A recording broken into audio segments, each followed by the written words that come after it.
अब आपको बताया कि आखिरकार क्या कुछ कहा गया है।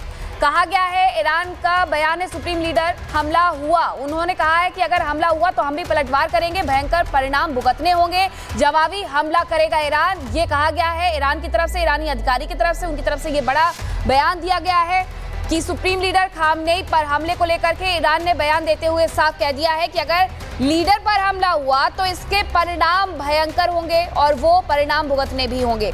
शैलेंद्र सर हमारे साथ लगातार जुड़े हुए हैं। कर्नल सिंह, सबसे बड़ी बात ईरानी अधिकारी की तरफ से कह दी गई है, कोई पहली बार नहीं कहा गया है, वो ये कह रहे हैं कि अगर हमारे लीडर तक आ पाए तो आपको भी भुगतना होगा। हालांकि दोनों तरफ से जो कार्रवाई की जा रही है वो भुगतने वाली कार्रवाई हो रही है। तेल अवीव की तस्वीरें देखें या तेहरान की देखें, बहुत देर कर दी आते आते ये स्टेटमेंट जो है ये एक्चुअली दी गई है कि जहां ट्रंप ने कहा था कि हमें मालूम है ये कहाँ हैं और हम बड़े आसानी से इनके ऊपर स्ट्राइक कर सकते हैं, लेकिन अभी हम उन्हें नहीं मारेंगे। ये अगर आपको याद है, ये 3 दिन पहले की बात है जब ये बात चली थी, उसका जवाब आपको 3 दिन बाद देना पड़ा। इसका मतलब है कि ईरान के ऑफिशियल्स को दिख रहा है हालत पतली होती चली जा रही है, बद से बदतर होती चली जा रही है। आज नहीं तो कल ये होने वाला है, जल्दी से जल्दी होने वाला है, इसलिए वो इस तरह की स्टेटमेंट, ब्रेव स्टेटमेंट्स जिसको बोलते हैं। आप एक बात बताइए, तकरीबन 34 टॉप साइंटिस्ट और मिलिट्री लीडर और पॉलिटिकल स्ट्रैटेजिस्ट उनके मारे गए हैं। आपको लगता है कि ये काबिलियत नहीं है? सबसे बड़ी बात, आपके ये वो 3 न्यूक्लियर साइट हैं जिनको आपने ना केवल ज़मीन के नीचे रखा हुआ है, प्रोटेक्ट कर रखा है, एयर डिफेंस सिस्टम भी लगा रखा है, उसके बावजूद ये हो गया आपके साथ। तो मुझे नहीं लगता कि यूएस और इजराइल के लिए खमेनी को मारना अपने आप में पॉसिबल है या नहीं। वो 100% पॉसिबल है। ज़्यादा बड़ी बात यह है कि टाइम, क्योंकि इस समय इजराइल चाहता है तख्ता पलट हो, जहां जनता ऊपर आए, जिससे कि शाह के ज़माने के जो एस्पिरेशंस हैं औरतों बच्चों के अंदर, जो एक फ्रीडम की जो फीलिंग है वो निकल कर बाहर आए, तब जाकर ईरान अपने आप में एक मॉडरेट कंट्री की तरह वापस आएगा। जब तक खमैनी रहेंगे वो रेडिकल रहेगा, एब्सोल्यूट जिसको बोलते हैं ना, टेररिस्ट के तौर पर काम करता रहेगा। जहां तक बात आती है यूएस की, यूएस को पता है कि अगर कोई भी छोटा बड़ा लंबा चौड़ा कोई भी बम अगर ईरान बनाता है तो वो 100% यूएस के खिलाफ है। इसलिए आप देख रहे हैं कि वो सिर्फ एक न्यूक्लियर स्ट्राइक में पार्ट ले रहा है, अदरवाइज वो सपोर्ट तो इजराइल को बहुत टाइम से कर रहा है। और एक अकेला आइटम जो इजराइल के पास नहीं था वो था ज़मीन के नीचे वो सो कॉल्ड 300 फीट पर जाकर स्ट्राइक करना, और वो इनपुट जो है उसने दे दिया। आपने देखा नेतन्याहू की जो बॉडी लैंग्वेज थी जब वो अप्रिशिएट कर रहे थे, ओ माय गॉड, उनके मुंह से अपने आप एक स्माइल निकल रही थी, वो उसे कंट्रोल किए हुए थे। उनके अंदर के दिल की जो खुशी थी वो बाहर आ रही थी, क्योंकि वो यही चाह रहे थे। ये नहीं, उसे मालूम था कि सिर्फ एक चीज के लिए मुझे यूएस चाहिए और वो है न्यूक्लियर स्ट्राइक करने के लिए, बिल्कुल, बस, और वो उन्होंने कर दी। सो ओवरऑल अगर आप देखें तो इसमें कोई शक नहीं है कि खमैनी टारगेट पर थे, हैं और रहेंगे। इजराइल चाहेगा कि वो टारगेट पर पब्लिक के थ्रू हो, यूएस चाहेगा कि वो किसी ना किसी तरह से हटे, मर के हटे, शहीद होकर हटे, ये उनकी चॉइस है। और अब आप एक, ये तो जो ऑफिशियल बोल रहे हैं तो कुछ भी नहीं बोल रहा, खमैनी ने अपने 3 सक्सेसर्स क्यों डिक्लेयर करें?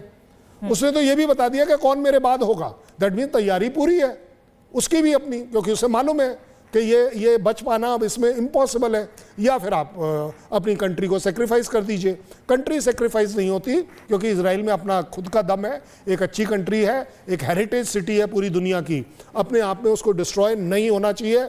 खमैनी, अगर आप 1% भी राष्ट्रवाद की तरफ देखते हैं, यू शुड गो। जी कर्नल सिंह, वापस लौट रहे हैं आपके पास। एक और बड़ी खबर आ रही है, ईरान पर अमेरिकी हमले के बाद फ्रांस ने बयान दिया है। फ्रांस ने सभी पक्षों से संयम बरतने के आग्रह किया है। अमेरिकी हमले के बाद तेज हो सकती है जंग, ये कहना है फ्रांस का। अमेरिका ने जो ईरान पर हमला किया है उसके बाद ये जंग और तेज हो सकती है। एक तरफ हमने कुछ देर पहले आपको बताया था कि प्रधानमंत्री नरेंद्र मोदी ने भी ईरान से बातचीत की है, ईरान के राष्ट्राध्यक्ष से बातचीत की है और वर्तमान स्थिति के बारे में पूरी जानकारी हासिल की है कि क्या कुछ हुआ है, उसको लेकर पूरी बातचीत की गई है। वहीं फ्रांस का भी रिएक्शन इस पर सामने आ गया है। अमेरिकी हमले के बाद तेज हो सकती है जंग, ये कहना है फ्रांस का। और वहीं दूसरी तरफ आपको बताएं कि ईरान पर अमेरिकी हमलों पर यूएई ने भी चिंता जाहिर कर दी है। अमेरिका ने ईरान के न्यूक्लियर सेंटर्स पर अटैक किया। यूएई ने बातचीत और शांति की पैरवी की है। जहां फ्रांस भी यही कह रहा है, वहीं यूएई की तरफ से भी यही बयान सामने आ गया है। उनका कहना है कि दोनों ही देशों को संयम बरतना चाहिए। अब सर पूरी दुनिया का जो रुख है वो कहीं ना कहीं देखने को मिलता है कि कोई किसी के साथ जाकर खड़ा हो जाता है, कोई किसी के साथ जाकर के खड़ा हो जाता है। फ्रांस के राष्ट्रपति का बयान हमने पहले भी सुना था, अब आज भी वो यही कह रहे हैं कि संयम बरतने की जरूरत है, तो यूएई भी यही कह रहा है। लेकिन क्या आगे आने वाले वक्त में दोनों ही देश किसी दूसरे देश के साथ यानी इजराइल और ईरान के साथ जाकर के खड़े हो सकते हैं? Fantastic, thank you very much. मैं भी जरा उनको बोल दूं, थोड़ा सा संयम रखिए जनाब, आप लोग ना लड़िए मत, संयम रखिए। ये देखिए, ये जो डायलॉग्स हैं ये इंटरनेशनल डिप्लोमेसी के स्टैंडर्ड डायलॉग्स हैं। यूनाइटेड नेशन अभी क्या करेगा जब वो अगर बाई चांस इन्वॉल्व होगा, वो बोलेगा रेस्ट्रेन रखिए, संयम रखिए, बातचीत करिए, बट वो करवाएगा नहीं। ज़्यादा बड़ी बात ये है, अगर आज आप देख रहे हैं कि फ्रांस या किसी भी कंट्री को अगर आप ले ले, तो देखिए as far as I am concern UK ने तो ऑलरेडी सपोर्ट कर दिया है क्लैरिटी के साथ। फ्रांस अगर कोई ऊंची नीची अच्छी बात करेगा भी, वो इसलिए नहीं करेगा, वो अपने आप को अपना बड़प्पन दिखाने के लिए करेगा कि देखिए ये एक अकेला कंट्री है इस दुनिया के अंदर, और वो है इंडिया, जिसका प्राइम मिनिस्टर दोनों जगह पर बात कर दोनों जगह पर बात करने की हिम्मत रखता है, क्योंकि हमें मालूम है हम सही बात कर रहे हैं, सही चीजें बोल रहे हैं। हमारे रिलेशन अगर ईरान के साथ है, they are not at the cost of Israel. लेकिन सर ये सलाह संयम बरतने की काम कहाँ आएगी? एक इस्लामिक कंट्री जिससे ईरान उम्मीद करता है कि वो हमारी मदद करे, यूएई वो उम्मीद करते हैं कि वो हमारी तरफ रहें, वहीं यूएई की अमेरिका से अभी दोस्ती नई है, रिश्ते बड़े हाल ही में सुधरे हैं, तो ऐसे में ये सलाह किसके काम आएगी? कौन उनकी सलाह को मानेगा कि संयम बरतिए?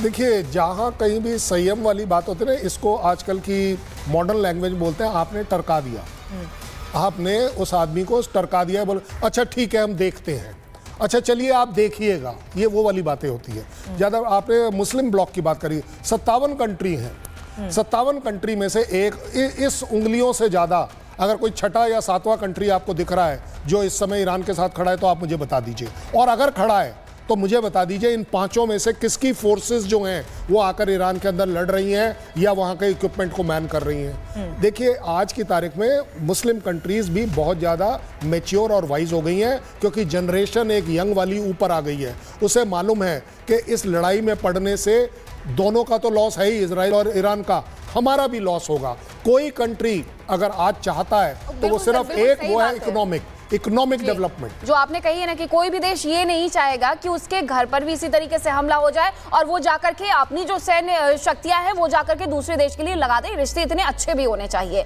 अब आपको बताते हैं कि आखिरकार इजराइल ईरान युद्ध में अमेरिका की एंट्री से महायुद्ध की आहट क्यों तेज हो गई है।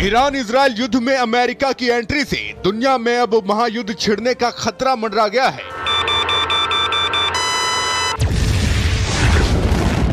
यूएन से लेकर दुनिया भर के तमाम देश अमेरिकी सैन्य कार्रवाई के अब विश्व युद्ध में बदलने की आशंका से डरे हुए हैं। यूएन के महासचिव एंटोनियो गुटेरेस ने तो अमेरिकी कार्रवाई को लेकर गंभीर चेतावनी भी जारी कर दी है। गुटेरेस ने कहा है, मैं आज ईरान के खिलाफ अमेरिका के बल प्रयोग से बेहद चिंतित हूँ। ये पहले से ही तबाही के कगार पर खड़े क्षेत्र में खतरा बढ़ाने वाली है। इससे अंतर्राष्ट्रीय शांति और सुरक्षा को सीधा खतरा है। इस बात का खतरा